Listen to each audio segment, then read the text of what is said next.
안녕하세요. 오늘은 하이닉스 실적 전망에 대한 평가를 하면서 신나게 놀아보겠습니다. 2019년 실적 전망 자료들이 넘치고 있습니다.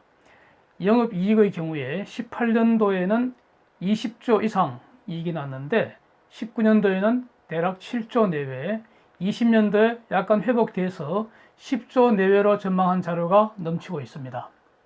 근거는 가격 하락, 수요 감소, 이 정도. 근데 제가 보기에는 제시된 근거가 틀리거나 애매모호합니다. 수요 감소라는 것은 정확한 표현이 아니라고 봅니다. 여기는 동의할 수 없는데, 가령 HDD는 수요 감소가 맞습니다. 이는 적어도 한 15년 이전서부터 수요 감소 예측되어 왔고, 그 이후로 지속적으로 감소하고 있습니다. SSD가 대체하기 때문입니다. 한국은 2015년 봄부터 SSD 점유율이 HDD를 역전하였고 지속적으로 HDD 수요 감소하고 있습니다. 수요 감소란 이런 것이죠. 최근 SSD 가격 하락은 HDD 대체를 더 가속화할 것입니다. 즉, SSD 가격 하락이 오히려 HDD 수요 감소를 가속시킬 수 있습니다. 열등제이기 때문입니다. 그런데 HDD 가격은 왜 폭락하지 않을까요? 공급을 줄이기 때문입니다.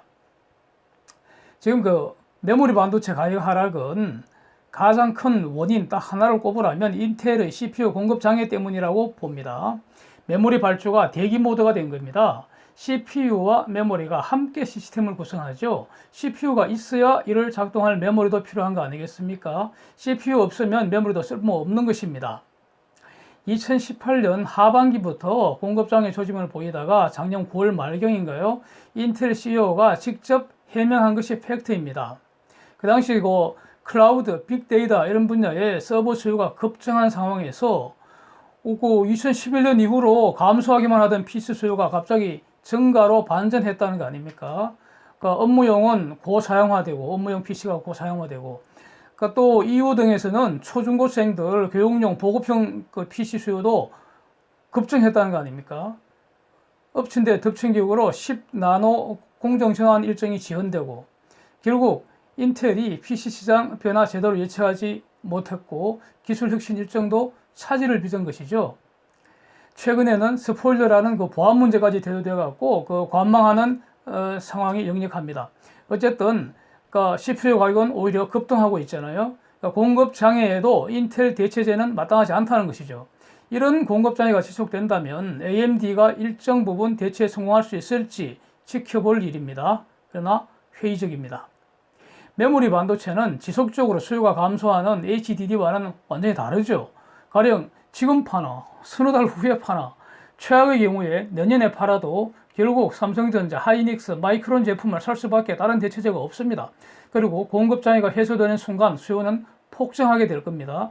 가격은 급속히 회복될 수도 있고 또는 가격 회복이 생각보다 저조하면은 신제품 출시로 가격을 높일 수 있습니다. 즉, 이익 극대화를 위한 과정 기업들의 다양한 전략이 가능한 거죠. 영업 전망에는 이러한 특성이 전혀 반영되지 못한 거 아닌가. 좀 주먹구구식으로 현재의 실적을 기준으로 플러스 마이너스 희망프로 한 거 아닌가 하는 생각이 듭니다. 미국 반도체 협회의 SIA 이와 관련된 월스트리트 저널 기사가 매우 흥미롭습니다. 팩트는 이것입니다.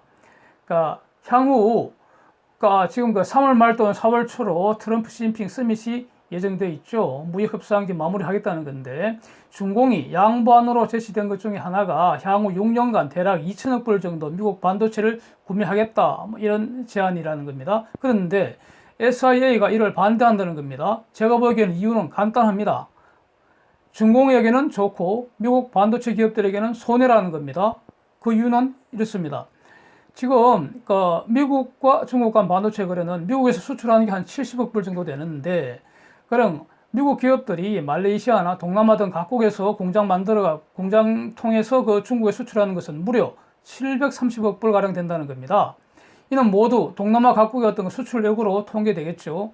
결국 다국적 기업은 미국의 높은 생산 비용, 각종 규제 회피해서 동남아로 이전해갖고 미국에서 한 70억 불, 해외 생산도로 730억 불 수출하는 것이 이익 극대화 전략이라는 겁니다. 어차피 중공이 살 수 있는 금액은 800억 불 정도라는 거죠. 근데 중공의 제안을 받아들인다면은 미국에서 6년간 가량 2천억 불 생산해서 중공을 수출해야 된다는 건데 이게 가격의 문제이죠. 말레이시아에서 만드는 거를 미국에서 못 만들 거 없잖아요.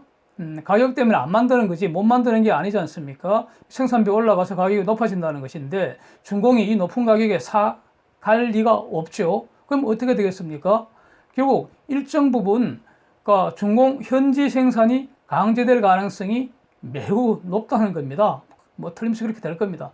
결과적으로 미국 기업 입장에서는 글로벌 생산 판매량은 동일한데 말레이시아 공장을 중공으로 옮긴 결과가 될 것이고 그렇게 되면은 중공의 갑질에 시달리게 된다. 이거 아니겠습니까?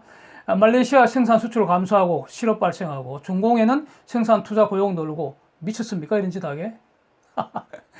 결국 SIA는 중공의 지재권 보호 강화하고 보조금 지급 막아라 하는 이런 본질 문제로 회귀하는 겁니다.